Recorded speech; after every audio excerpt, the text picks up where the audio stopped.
안녕하세요. 저는 60살 택시 운전을 하며 올해로 80 신 홀어머니를 모시고 생계를 유지하고 있습니다. 저는 형 하나 남동생 하나 있는 둘째였는데 다른 형제들 다 가정 꾸리고 자기 짝 만나 토끼 같은 자식들 낳고 알콩달콩 살고 있을 때 저는 이상하게 아무리 노력을 해봐도 제 인연이 닿질 않더라고요. 사실 제가 스스로 볼 때는 택시 운전하면서 모아놓은 돈도 꽤 있었고 그럭저럭 생김새도 괜찮다 여겼지만 현실은 그게 아니었나 봅니다. 제가 마음에 들어하는 여자는 저를 싫다 했고 막상 제가 싫은 여자는 저를 좋다고 하니 이런 악순환이 흐르면서 저는 나이만 먹어 결국 혼기를 놓치게 되었습니다. 제 어머니는 저더러 눈도 좀 낮추고 마음 착한 여자 만나 아무나 결혼하라 했지만 어디 사람 마음이 그런가요? 심지어 어머니께서는 제게 애원하며 외국인까지 닥치는 대로 소개해 주셨지만 결실이 이루어질 리가 없었습니다. 그러던 중 평소에 친하게 지냈던 동료 기사 친구 아들이 안타깝게도 교통사고를 당해 저 세상으로 갔다는 소식을 듣게 되었습니다. 우연히 두어 번 정도 친구 아들을 본 적이 있었는데 괄괄한 성격의 친구와는 달리 워낙 심성이 여리고 소심했던 걸로 기억해요. 비극적인 소식에 동료들은 문상객으로 친구 아들이 안치되어 있다는 병원 장례식장을 찾았고 그곳에서 슬퍼하고 있는 친구 부부를 보았습니다. 친구는 동료들이 찾아온 것에 대해 고마워하며 눈물까지 훔치고는 어서 앉아라 안내해주더군요. 저는 조의금을 내고 고인의 명복을 빈 후 잠시 볼 일이 급해져 화장실을 급히 다녀오겠다 했습니다. 그때 화장실 앞에서 한 여인이 검은색 상복 차림으로 급히 나오더라고요. 많이도 울었던지 눈이 빨갛게 부은 상태로 장례식장 안으로 가는 여자. 그때 전 무슨 생각이었던 건지 순간 그 여자에게서 눈을 뗄 수가 없었습니다. 뭐라 말로 표현할 수 없는 기분이라고나 해야 할까요? 무슨 운명의 장난 마냥 저도 모르게 화장실 가는 것도 잊은 채 그 여자를 쫓아갔어요. 그런데 친구가 앞에 나와 그 여자를 매섭게 쏘아보더군요. 무슨 놈의 화장실을 그렇게 줄기차게 쏘다니냐. 지 서방 잡아먹고 시부모 속 새까맣게 태우니 속이 후련하냐고 말을 하는데 아무래도 상복 입은 여자는 상 치르고 있는 아들의 안사람 되는 그러니까 친구의 며느리 되는 사람이었나 봅니다. 아무리 직설적인 성격으로 유명한 친구라 아들 잃은 슬픈 마음 충분히 이해하겠으나 냉정하게 얘기하면 아들이 신호 위반해서 교통사고로 운 나쁘게 저 세상 갔다는데 며느리가 대체 무슨 죄랍니까? 잘못했다고 죄인처럼 고개를 숙이던 며느리가 안쓰러운 마음이 들었는데 어느새 자꾸만 제 눈이 며느리를 쫓고 있더군요. 제 스스로가 미쳤나 보다 했죠. 살면서 눈에 들어오는 여자 몇 없었는데 하필 친구 아들의 미망인이 절 사로잡다니요. 저는 감정을 애써 부정하며 바쁘다는 핑계로 도망치듯 나와버렸습니다. 아들을 잃은 후 다시 평범하게 근무하게 된 친구는 애써 아무렇지도 않은 척하며 일에 열중했습니다. 평소보다 더 농담도 하고 기운차게 행동하는 게 아무래도 아들을 잃은 슬픔을 잊으려고 더 그러는 것 같았어요. 전 자식이 없었지만 어쩐지 피부치를 잃은 마음은 그 소중한 사람을 잃은 마음은 왠지 알 것 같았습니다. 저는 음료수를 친구에게 건넸습니다. 친구는 고맙다며 음료수를 꿀꺽꿀꺽 들이키며 고마워 아들 녀석은 제 운명이 그것밖에 안 되어간 놈 어쩌겠어 생각하면 마음만 아프지. 이게 다 사람을 잘 들여야 하는 법이야. 며느리 하나 잘못 들어와서 집안에 불운을 몰고 왔으니 결혼한다 했을 때 말리지 못한 게 내 천추에 아니하며 감정이 올라왔는지 분을 토해냈습니다. 얘기를 들어보니 아들하고 며느리하고는 작년쯤 결혼을 했는데 부모한테 버림받고 조모하고만 살아서 어두침침하고 우울한 게 썩 마음에 들지 않았다고 합니다. 그래도 아들이 좋다길래 무작정 반대할 수 없어 결혼시켰지만 며느리가 들어오고 나서부터 집안에 불운이 시작됐다고 하네요. 사기를 당해 가세가 기울기 시작했고 아들마저 비명에 간 일이 있었으니 며느리를 보기 싫어 당장에 나가라 했는데도 갈 곳이 없어 붙어있다 하니 아주 미치겠다고 하더라고요. 그날 밤 친구와 한잔을 하고는 집에다 데려다 주었습니다. 며느리가 나와 시아버지를 부축하는데 고주망태가 된 친구 녀석은 그 와중에도 재수없다며 며느리를 뿌리치고는 저만을 의지한 채 집 안으로 들어가더군요. 데려다주며 부인이 되는 사람이 저희 바깥 창반만 챙겨줘서 고맙다며 집에 드릴 건 없지만 마침 반찬을 많이 만들어 놨으니 그거라도 좀 챙겨가시라고 했습니다. 저희는 그 애가 만든 건 안 먹거든요 라고 가시도 친 듯 말하니 제 딴엔 거절할 이유가 없었습니다. 그날 서글퍼 보이는 며느리의 인사를 받으며 덕분에 반찬 선물을 가지고 간 저는 다음날 아침으로 어머니와 꽤 괜찮은 식사를 했습니다. 어머니께서는 어디서 가져온 반찬이냐며 솜씨가 좋다고 하셨습니다. 어머니께서는 이런 요리 솜씨 좋은 여자를 며느리로 맞아봤으면 좋겠다. 언제까지 환갑받든 아들애미 식사나 차려야겠냐고 하시는데 저는 어머니께 늘 죄인인 아들이었습니다. 다음날 출근하고 택시 영업을 하는데 길 가다가 우연히 며느리와 마주쳤습니다. 뭘 잔뜩 들고 가고 있더군요. 친구 부인은 다른 아들과 떡집을 운영하고 있었거든요. 그렇게 구박할 때는 언제고 가게 일은 써먹고 있었나 봅니다. 얼굴 한번 봤다고 그새 반가운 마음도 들고 고맙다는 인사도 할 겸 택시를 세웠네요. 안녕하세요. 어디 가세요? 타세요. 제가 가는 데까지 모셔다 드릴게요. 라고 하니 괜찮다고 하는 며느리였지만 제가 여러 번 권유하니 마지못해 제 차에 오르며 짐을 실었습니다. 오늘따라 배달차가 고장나서 그리 멀지 않은 곳이라 걸어서 배달을 가는 길이라 하더군요. 그래서 이 무거운 떡을 어떻게 이고 지고 가냐는 말에 며느리는 멋쩍은 듯 아무 말 없었습니다. 저는 며느리에게 맛있었다며 어머니가 요리 솜씨 칭찬을 했다고 말해주니 참 좋아했습니다. 하며 말하기를 저희 남편도 제 요리 솜씨가 좋다고 칭찬을 하곤 했는데 부담스럽지 않으시다면 종종 놀러 오실 때 조금씩 반찬을 싸드려도 될까요? 라고 하는데 빈말이라도 참 고맙고 좋더라고요. 배달하는 곳은 금세 도착했고 며느리가 차에서 내리자 저는 생각했어요. 미쳤나 보다. 정신 차려야지. 다 늙어서 저렇게 새파란 여자한테, 그것도 친구 며느리한테 이러면 안 되지. 하지만 이상하게 그 여자한테 자꾸 맘이 가는 건 잡기 힘들었습니다. 저는 이후로도 친구와 친하게 지내며 종종 집을 찾아 그 집 며느리를 보았고 언제나 며느리는 살가운 태도로 저를 시아버지 친구로서 맞이했습니다. 그러나 그곳에 자주 들르며 며느리가 얼마나 시집에서 차가운 대접을 받고 있는지 알게 되었습니다. 어느 날은 친구 부인이 뭔가 잘못했는지 며느리를 야단치고 있더라고요. 그런데 친구의 여부인까지 잘못된 일에서만 야단을 치면 될 것을 항상 너 때문에 우리 아들을 잃었다. 보고 배워 자란 게 없는 것이 불운만 몰고 다닌다며 온갖 욕설과 인신공격으로 마무리 지었습니다. 그때마다 제 마음이 얼마나 아프고 안타까운지요. 만약 저 여자가 우리 어머니 며느리였다면 저런 대접을 받고 살진 않았을 텐데. 며느리도 엄연히 남의 집 귀한 딸이건만 저렇게 하대하는 게 좋은 꼴은 아니더이다.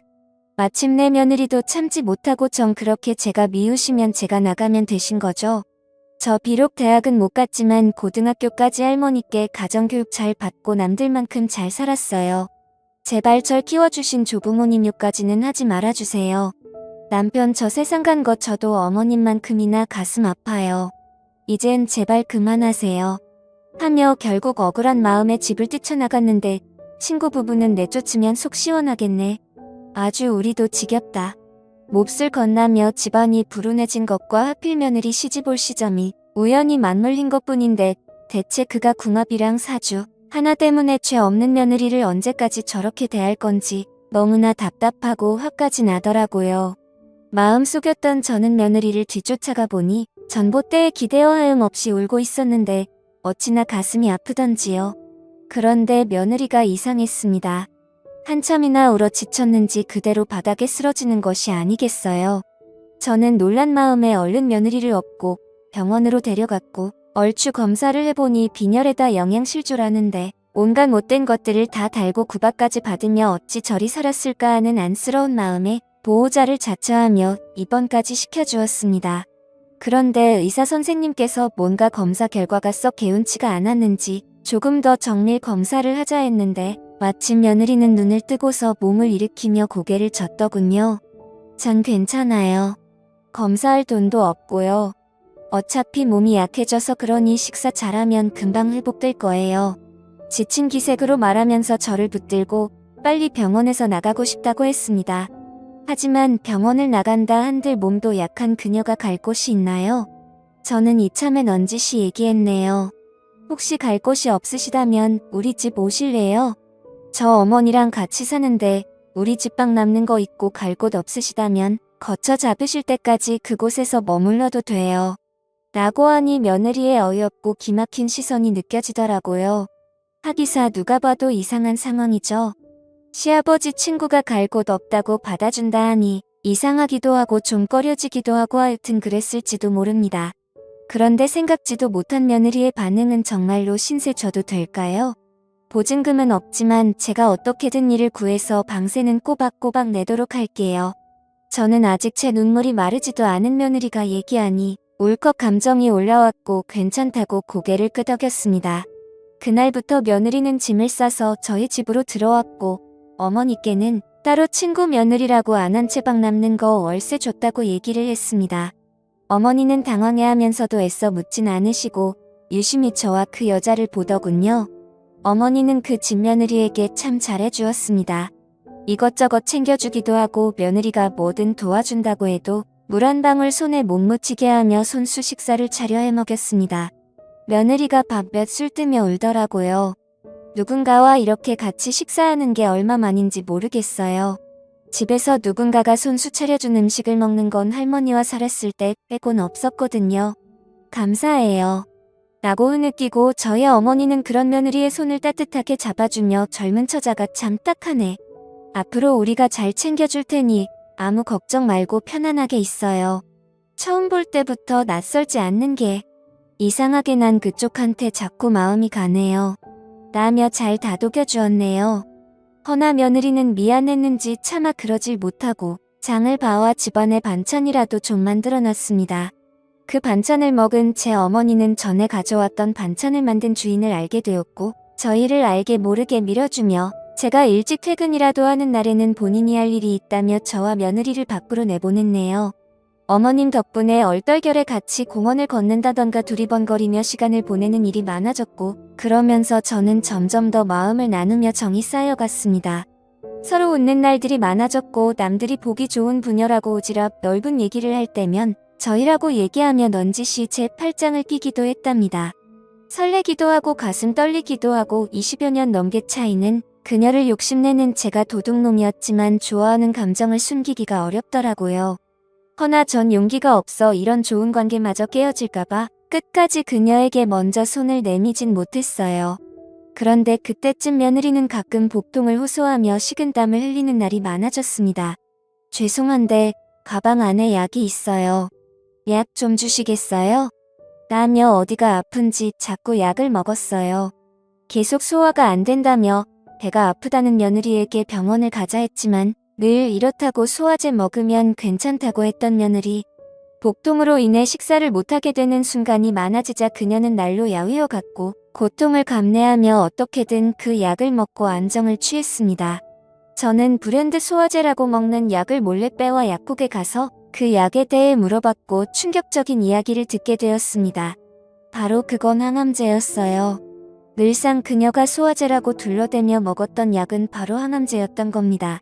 세상에 맙소사 항암제를 먹고 있었다니. 자신의 병에 대해 미리 알고 있었기 때문에 병원에서 정밀검사를 모두 다 거부했던 며느리. 자신의 병이 들킬세라 저와는 절대로 병원을 가지 않았던 거고요. 며느리의 기구하고 험한 팔자에 서글픔이 몰려오더라고요.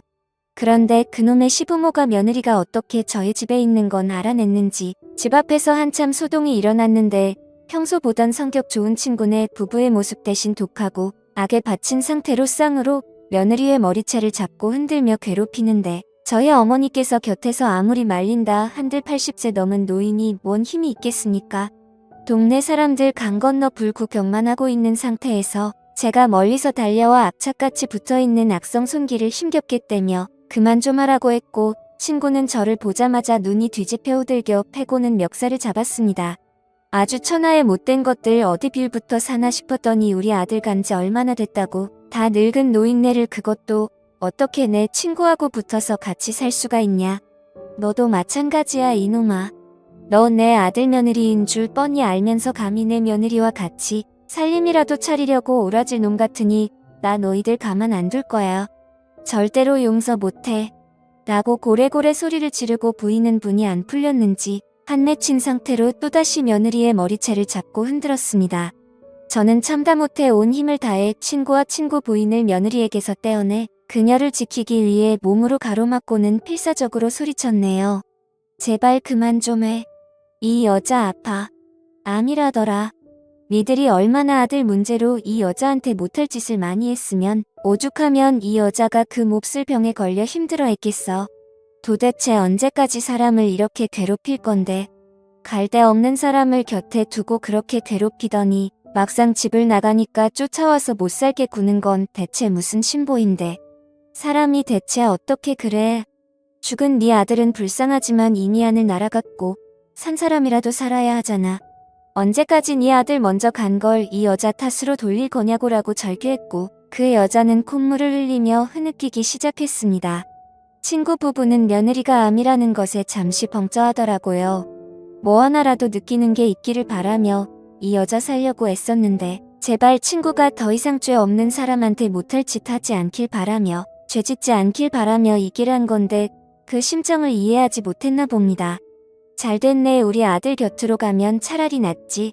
우리 아들 홀려서 괴롭게 했는데 너 혼자서 행복하면 양심 없는 행동 아니냐. 그 심정을 이해하지 못했나 봅니다.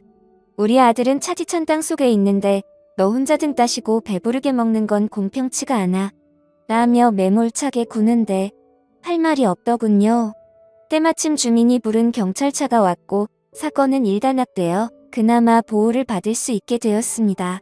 친구는 울컥하며 저희를 가리키고는 파렴치한 작자들이라며 제가 며느리하고 제가 친구인데 둘이 그렇고 그런 참으로 이치에 맞지 않는 관계가 아니냐며 억울한 듯 자초지종을 털어놓으며 얘기를 했습니다.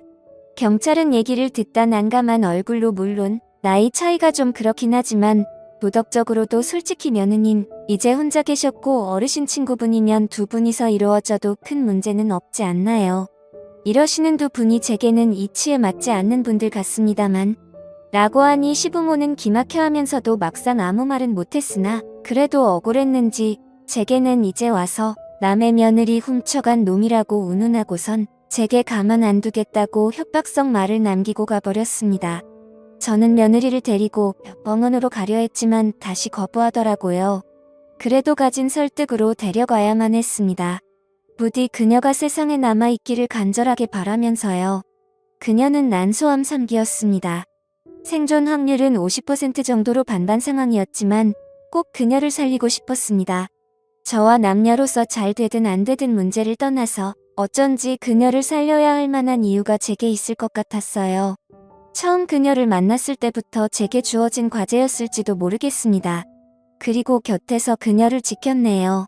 가족도 아무도 없는 30대 중반의 그 여자를 위해서 저도 어머니도 그녀를 품기로 했습니다.